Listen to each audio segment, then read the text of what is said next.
کیا اذان سے پہلے بلند آواز میں درود پڑھنا بدعت ہے؟ وہ بھی مانتے ہیں کہ یہ ہمیشہ نہیں تھا، ہم نے ابھی کیا، بدعت کو مانتے ہیں، لیکن وہ علامت رکھنا چاہتے ہیں، جیسے کہ آپ کہتے ہیں لا حول ولا قوت الا باللہ سے شیطان بھاگ جائے، لہذا وہ چاہتے ہیں دوسرے لوگ بھاگے یہاں سے، یہاں نہ آئے مسجد میں، خواہ یہاں آ کر ہماری چودراہٹوں میں خلل ڈالیں گے، یہ مسجد فلاں حنفیہ غوثیہ فلاں ہے لکھا موٹا سا ہو تو وہاں بھی ویسے بھاگ جائے گا، وہاں سے پاس نہیں آئے گا۔ تو یہ در حقیقت وہ شیطانوں کو بھگانے کے لیے اور اپنی چودراہٹوں کو مستحکم کرنے کے لیے انہوں نے شاعر بنا رکھے۔ تو اس کا علاج کیا ہے؟ فتویٰ میں دے دوں گا، کیا فائدہ ہو جائے گا؟ کچھ بھی نہیں ہوگا۔ آپ وہ بھی یہ تو نہیں کہتے کہ ہمیشہ سے تھی اذان کے اندر، یہ صحابہ کے دور میں ہوتی تھی، یہ اذان اس طرح پڑھی جاتی تھی۔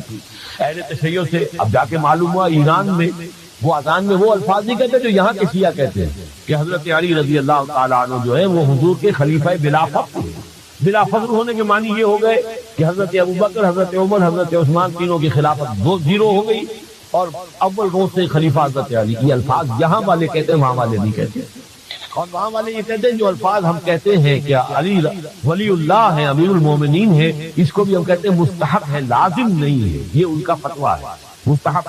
اچھا اس میں ہمیں بھی اس اعتبار سے کوئی اعتراض نہیں کہ ہم بھی امیر المومنین مانتے ہیں حضرت علی کو رضی اللہ تعالیٰ عنہ، ہم بھی انہیں ولی اللہ مانتے ہیں، اس میں کیا شک ہے؟ ہر صحابی ولی اللہ۔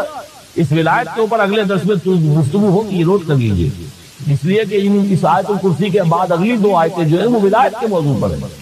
اللہ ولی الذین آمنوا یخرجهم من الظلمات الى النور والذین کفروا اولیاءهم الطاغوت یخرجونهم من النور الى الظلمات۔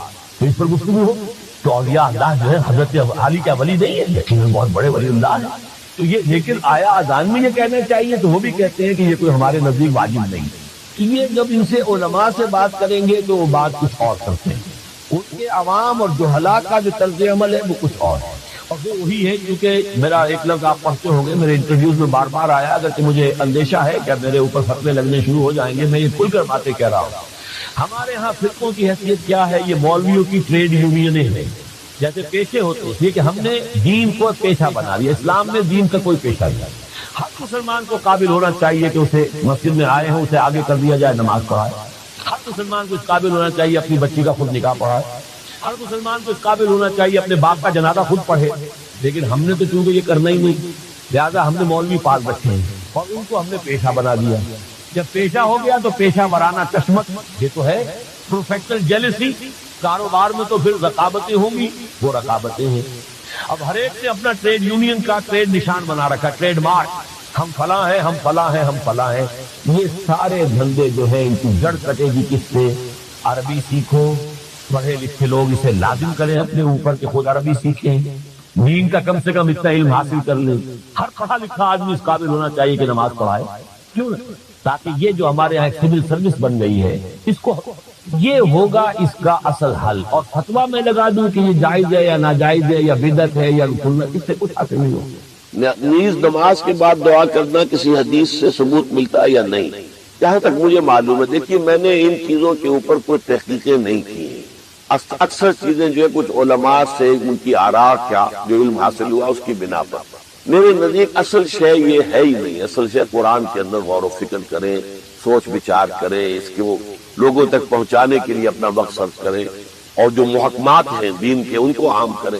ان چیزوں کا جو ہے وہ، لیکن جہاں تک میں نے جو بھی مجھے علم حاصل ہوا ہے چاہے علماء کی صحبت سے یا سماعت سے، وہ یہ ہے کہ ثابت تو ہے کبھی کبھی آپ نے ہاتھ اٹھا کر نماز کے بعد دعا مانگی ہے، لیکن التزام ثابت نہیں ہے۔ ہمارے ہاں بدقسمتی سے ہمارے ہاں تو عام طور پر تصور یہ ہو گیا ہے کہ گویا کہ اگر دعا نہیں مانگی تو نماز ہی نہیں پڑھی، گویا کہ نماز کا کوئی جزو لازم بن گیا۔ یہ اصل میں مغالطہ ہے۔ خاص طور پر سب سے بڑی حماقت جو ہوتی ہے وہ نماز جنازہ کے بعد دعا مانگنا ہے۔ نماز جنازہ ہے ہی صرف دعا، صرف دعا کے لیے کھڑے ہوتے ہیں، اللہ کی حمد و ثنا، حضور پر درود اور پھر دعا۔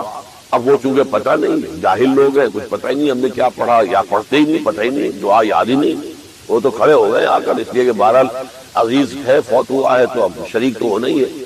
اس وجہ سے وہ جہالت کی وجہ سے پھر وہ دعا کرتے ہیں۔ دعا کا تو مطلب ہی نہیں، دعا تو کی ہے، بہترین دعا کی ہے، مسنون دعا کی ہے، صف بستہ ہو کر کی ہے، امام کے پیچھے قبلہ رخ ہو کر کی ہے، اس سے بہتر دعا کون سی ہوگی؟ حضرت نوح کی دعوت بھی یہی تھی، حضرت ہود کی بھی یہی تھی، حضرت صالح کی بھی یہی تھی، حضرت شعیب کی بھی یہی تھی۔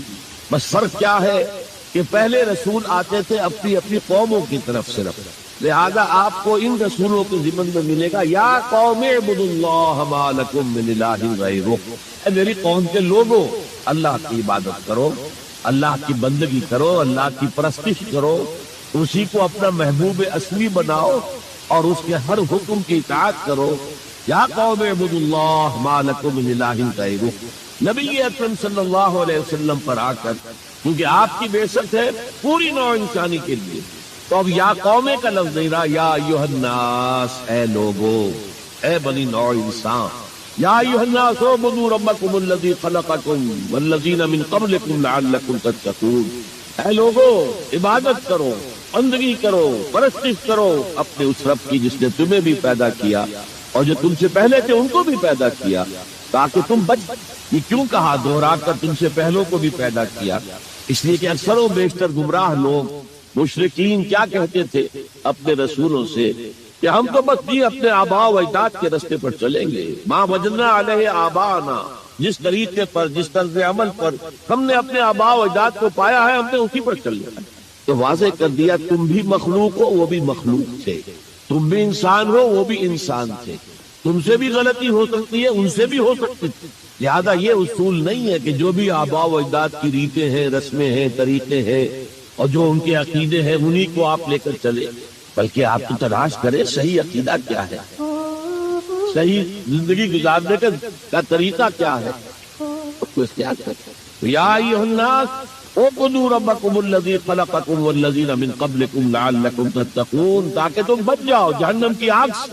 یہ جو میں نے بتایا کہ اطاعت کلی، ہما تن، ہما وقت، ہما وجوہ، جزوی اطاعت نہیں، بس یہ ذرا نوٹ آف کاشن ہے۔ اگر ہم اللہ کا ایک حکم مانیں گے ایک نہیں مانیں گے، یہ جزوی اطاعت ہے، یہ اللہ کو قبول نہیں۔ اللہ کی طرف سے تو یوں سمجھیے کہ پیکج ڈیل ہے، ٹیک اٹ اور لیو اٹ، لینا ہے تو پورا لو ورنہ دفع ہو۔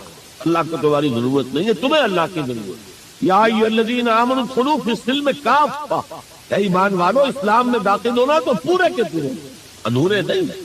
اور سورہ بقرہ کی آیت نمبر 85 کے اندر تو جو وعید آئی ہے، افتؤمنون ببعض الکتاب وتکفرون ببعض، کیا تم ہماری کتاب ہماری شریعت کے کچھ حصے کو مانتے ہو اور کچھ کو رد کرتے ہو؟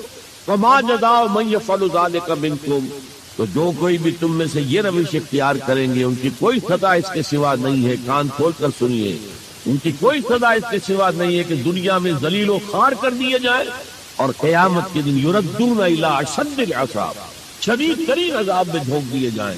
وما اللہ بغافل عما تعملون، اللہ غافل نہیں ہے، بے خبر نہیں ہے، لاعلم نہیں ہے اس سے کہ جو تم کر رہے ہو۔ تم اپنی داڑھیوں کے طول سے اللہ کو دھوکہ نہیں دے سکتے، تم اپنے پاجاموں کو ٹخنوں سے اوپر رکھ کے اللہ کو دھوکہ نہیں دے سکتے کہ تم بہت متبع رسول ہو، تم اپنے عمروں اور حجوں سے اللہ کو دھوکہ نہیں دے سکتے۔ اللہ کہ حرام کی کمائی سے حج کیا جائے، حرام کی کمائی سے عمرہ کیا جائے، تو یہ جو جزوی اطاعت کی کوئی اطاعت نہیں، اللہ کو قبول نہیں۔ آدمی سوچتا ہے کہ چلیے میں نے یہ کام اچھے کیے یہ برے کیے، مجھے اچھے کاموں کا کچھ کریڈٹ بھی تو ملنا چاہیے نا، لیکن نہیں، اللہ کہتا ہے جزوی اطاعت منہ پر دے ماری جائے۔ اور جو دنیا کی سزا ہے وہ تو ہم اپنی آنکھوں سے دیکھ رہے ہیں، 130 140 یا 150 کروڑ مسلمان دنیا میں، ذرا اندازہ کی، لیکن ہماری رائے کی کوئی اہمیت ہے؟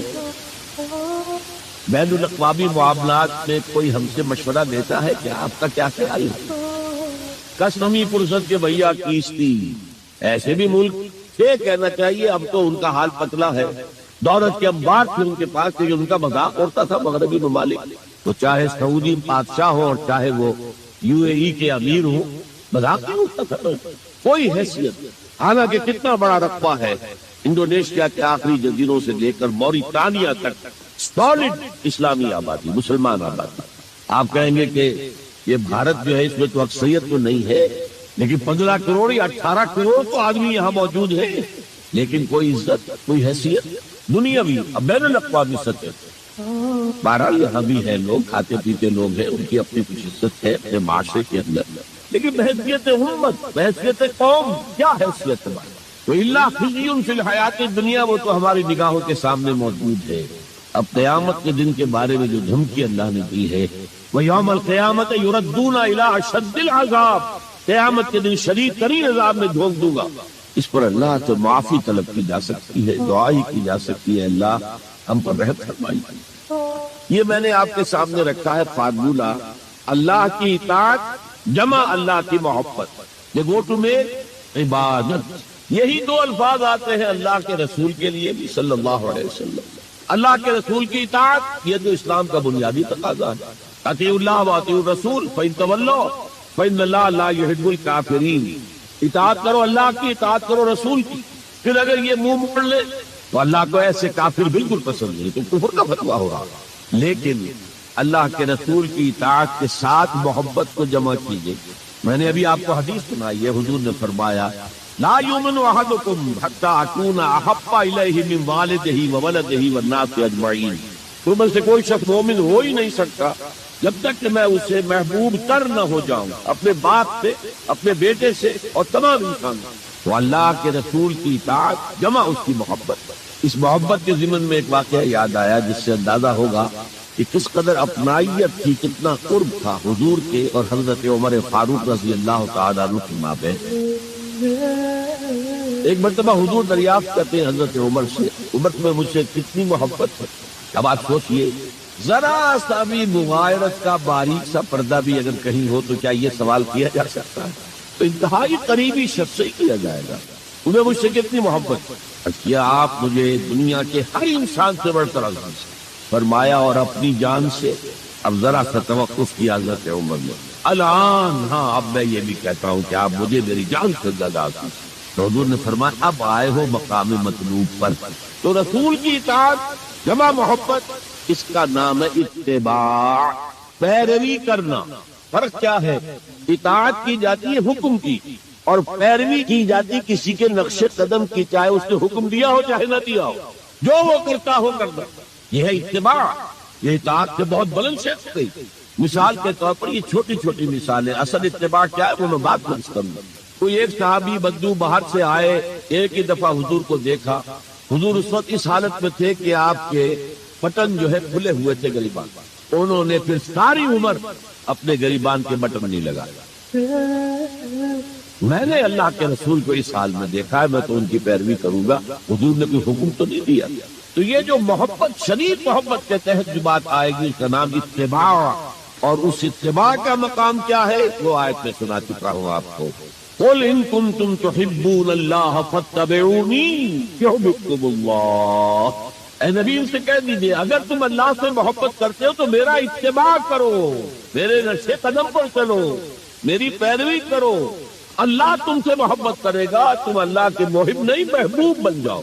اور اگر کہیں کوئی لغزش ہو گئی، کوئی خطا ہو گئی، کہیں جذبات کی رو میں بہہ کر کوئی گناہ کر بیٹھے تو اللہ معاف فرما دے گا، اللہ بڑا غفور ہے، اللہ بڑا رحیم ہے۔ مطلب یہ کہ راستہ تم نے یہ طے کر لیا کہ چلنا مجھے محمد کے پیچھے ہے صلی اللہ علیہ وسلم۔ اب چلتے چلتے کبھی پاؤں پھسل گیا، کہیں گر گئے، کوئی بات نہیں، اٹھو فوراً توبہ کرو اور آگے بڑھو۔ تو خطا اگر ہوتی جائے گی، کہیں لغزش ہو جائے، کہیں چلتے چلتے پاؤں پھسل جائے کیچڑ پہ، یا کوئی کیلے کا چھیکا آ گیا پاؤں تلے، گر گئے، کوئی حرج نہیں، اٹھو دوبارہ۔ لیکن نقش قدم جو ہے محمد کا صلی اللہ علیہ وسلم اس پر چلتا۔ یہ اس اتباع کا ذکر آیا ہے سورہ اعراف کی ان آیات میں۔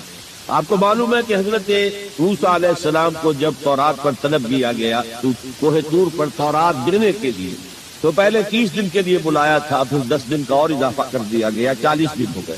فَتَمَّتْ مِيقَاتُ رَبِّكَ 40 لَيْلَةً۔ اس اسنا میں پیچھے فتنے میں مبتلا ہو گئے بنی اسرائیل۔ سامری اس نے ایک ڈھونگ رچایا اور ایک بچڑا جو ہے وہ سونے چاندی کا بنایا ہوا بچڑا ڈال کر کھڑا کر دیا، اس میں سے کوئی تھوڑی سی آواز بھی نکلتی تھی، کوئی ایسی ہے کہ ہوا گزرتی تھی تو آواز سی آتی تھی۔ کہا یہ ہے تمہارا الہ۔ یہ تو موسیٰ کو بھول گیا، کہاں گیا ہے؟ کوہ طور کے اوپر کس خدا سے ملنے گیا ہے؟ خدا تو یہ۔ اور بنی اسرائیل کے بہت سے لوگ اس فریب میں آ گئے اور بچڑے کی پوجا کرتے۔ اب جب حضرت موسیٰ آئے، اور آپ کو معلوم ہے حضرت موسیٰ کا مزاج جلالی تھا، وہ پتھر کی تختیاں لے کر آئے تھے کہ جن پر کوہ طور پر اللہ تعالیٰ نے اپنے احکام 10 جو ہیں، 10 کمانڈمنٹس مشہور، وہ کندہ کر کے آپ کو دیے تھے، وہ ہاتھ میں لے کر آئے۔ یہاں معلوم ہوا یہ صورت پیش آتا ہے فالقل الواح، وہ تختیاں تو آپ نے زمین پہ ڈالی، اور پھر جو احتساب کیا ہے پہلے تو اپنے بھائی حضرت ہارون کا، ان کی داڑھی کے بال پکڑے، ان کے سر کے بال پکڑے اور کھینچا۔ اس نے کہا کہ بھائی مجھے ذلیل نہ کرو لوگوں کے سامنے، میں نے انہیں روکا لیکن یہ تو مجھے قتل کرنے پر تل گئے تھے، اور مجھے اندیشہ یہ ہوا کہ کہیں آپ واپس آ کر یہ نہ کہیں ان فرقت بین بنی اسرائیل، کہ تم نے جو بنی اسرائیل کے درمیان تفرقہ پیدا کر دیا۔ تو میں نے کہا آپ ہی واپس آ کر دیکھتے۔ اب پہلی بات نوٹ کیجئے، تاریخ انسانی کا یہ عظیم واقعہ ہے، کئی ہزار یہودی اپنے اپنے قبیلے کے لوگوں کے ہاتھوں ذبح کیے گئے۔ اللہ تعالیٰ نے حکم دیا اور حضرت موسیٰ نے حکم دیا، اللہ کا حکم موسیٰ نے پہنچایا کہ 12 قبیلے میں ہر قبیلے کے جن لوگوں نے یہ حرکت کی ہے ان کو اسی قبیلے کے لوگ اپنے ہاتھ سے ذبح کریں۔ اب یہ بہت بڑی توبہ تھی، بہت بڑی توبہ تھی، بہت بڑی توبہ تھی، اپنے قبیلے کے لوگوں کو قتل کر دینا۔ پھر وہ 70 نمائندے لے کر تمام جو بڑے لوگ تھے کوہ طور پر حاضر، اجتماعی طور پر اللہ سے اب کو درگزر کی درخواست کی کر، وہاں اللہ نے زبردست زلزلہ بھیج دیا، محسوس ہوا اب سب ہلاک ہو جائیں گے۔ حضرت موسیٰ نے کہا پروردگار تو چاہتا تو مجھے اور اس قوم کو پہلے ہی ہلاک کرتے، تو ہمیں نکال کر لایا ہے آل فرعون کے پنجوں سے، تو نے ہمیں نجات دی ہے، تو پروردگار ہمارے لیے اپنی رحمت طے کر دے، لکھ فاکتب لنا، ہمارے لیے طے کر دے، لکھ دے اپنی رحمت۔ اس پر فرمایا اللہ دیکھو موسیٰ میری ایک رحمت تو عام ہے، وسعت کل شیء، رحمتی وسعت کل شیء، ہر شے کے ساتھ، اور ایک میری خاص رحمت ہے وہ میں لکھ دوں گا، طے کر کے رکھ دوں گا، للذین یتبعون الرسول النبی الامی، ان لوگوں کے لیے جو میرے رسول نبی امی پر ایمان لائیں گے، ان کا اتباع کریں گے، یہاں بھی لفظ اتباع آیا، اور اس میں پھر حضور صلی اللہ علیہ وسلم کی کچھ شان بیان ہوئی ہے، بات لمبی ہو جائے گی، اور پھر فرمایا یہ گویا کہ اتباع کی تفسیر آ رہی ہے۔ اتباع کا مطلب کیا ہے؟ والذین آمنوا بہ وعزروہ ونصروہ واتبعوا النور الذی انزل معہ اولئک هم المفلحون، تو جو لوگ ان پر ایمان لائیں گے اور جو ان کی تعظیم کریں گے اور جو ان کی نصرت کریں گے، مدد کریں گے، اور جو اس نور کی پیروی کریں گے جو ان کے ساتھ نازل کیا جائے گا، تو وہی ہوں گے مفلحون، وہ ہوں گے کامیاب ہونے والے، فلاح یافتہ لوگ وہ ہوں گے جو یہ 4 رشتے ہمارے اس رسول نبی امی کے ساتھ پختگی کے ساتھ قائم کرتے ہیں۔ یہ 4 رشتے کیا ہیں؟ اتباع رسول کا تقاضا اول تو ان 4 الفاظ کے حوالے سے سمجھیے، پھر ذرا ایک دوسرے انداز میں بھی بیان کروں گا۔ والذین آمنوا بہ، پہلا قدم ایمان، لیکن ایمان کے سمجھ لیجئے اچھی طرح 2 درجے ہیں۔ آپ میں سے بہت سے حضرات کو مجھے توقع ہے ایمان مجمل، ایمان مفصل یاد ہوگا۔ ایمان مجمل کیا؟ آمنت باللہ کما ہوا باسمائہ وصفاتہ وقبلت جمیع احکامہ اقرار باللسان وتصدیق بالقلب۔ پہلا درجہ ہے اقرار باللسان، اشہد ان لا الہ الا اللہ واشہد ان محمد رسول اللہ۔ کوئی ہو، ہندو ہو، سکھ ہو، پارسی ہو، عیسائی ہو، یہودی ہو، یہ کلمہ پڑھے اور وہ مسلمان ہو گئے۔ اقرار باللسان پر ہمارا دنیا میں مسلمان سمجھا جانا موقوف، لیکن اصل ایمان یہ نہیں، اصل ایمان ہے تصدیق بالقلب، دل میں یقین۔ جب تک دل کا یقین نہ ہو ایمان نہیں۔ منافقین جو تھے مدینے کے نمازیں بھی پڑھتے تھے، حضور کی اقتداء میں پڑھتے تھے، اور جو رئیس المنافقین تھا عبداللہ ابن ابی ابن سلول، وہ تو پہلے پہ ہوتا تھا، اور جب حضور خطبہ دیتے تھے جمعے کا تو پہلے خود کھڑا ہوتا تھا اپنی اہمیت ظاہر کرنے کے لیے۔ دیکھو لوگ یہ اللہ کے رسول ہیں، ان کی بات پوری توجہ سے سنو، یہ صرف اپنی چودراہٹ کے اظہار کے لیے کہ میں بڑی خیر ہوں، اس لیے کہ وہ خزرج کا بڑا سردار تھا۔ اوس اور خزرج کے 2 عرب قبیلے تھے مدینے میں، جن میں سے کہ خزرج کا قبیلہ بڑا تھا، اوس کا چھوٹا، اور خزرج کا سردار یہ عبداللہ ابن ابی، اور اس کے بارے میں یہ طے ہو چکا تھا کہ اسے ہم اپنا بادشاہ بنا لیں گے۔ چنانچہ سونے کا تاج تیار ہو چکا تھا، ابھی تاج پوشی صرف باقی تھی کہ حضور تشریف لے آئے ہجرت فرما کر، بے تاج بادشاہ آ گیا صلی اللہ علیہ وسلم، لہذا اس کے سارے خواب جو ہے وہ منتشر ہو گئے۔ لہذا پہلے دن سے پٹا منافق ایمان لایا، اگرچہ وہ بھی ذرا دیر سے لایا، غزوہ بدر کے بعد لایا۔ پہلے اس نے سوچا تھا ابھی تیل دیکھو، تیل کی دھار دیکھو، تیل کی دھار جو نظر آئی غزوہ بدر میں کہ 313 نے 1000 کو شکست دی ہے، اور یہ نہتے تھے، تلواریں بھی سب کے پاس نہیں تھی، کچھ لوگوں کے پاس تلواریں تھیں، اور وہ 1000 کیل کانٹے سے لیس ہو کر مکے سے آئے تھے۔ 70 بڑے بڑے سردار ان کے مارے گئے عین میدان میں کھیت رہے، اور 70 جو ہے ان کے قیدی بن گئے۔ تب اس نے کہا کہ ٹھیک ہے، اب تو ایمان لے آنا چاہیے، کیونکہ یہ تو معلوم ہوتا بڑی طاقت۔ بہرحال سب سے پہلے میں کہہ رہا تھا کہ ایمان، لیکن ایمان دل سے۔ قرآن مجید نے کیا کہا ان منافقین کے بارے میں؟ اذا جاءك المنافقون قالوا نشهد انك لرسول اللہ۔ سورہ منافقون ہے کہ نہیں 28 پارے۔ اے نبی، جب آپ کے پاس منافق آتے ہیں کہتے ہیں ہم گواہ ہیں، ہم گواہی دیتے ہیں کہ آپ اللہ کے رسول ہیں، اور اس پر اللہ کا تبصرہ دیکھیے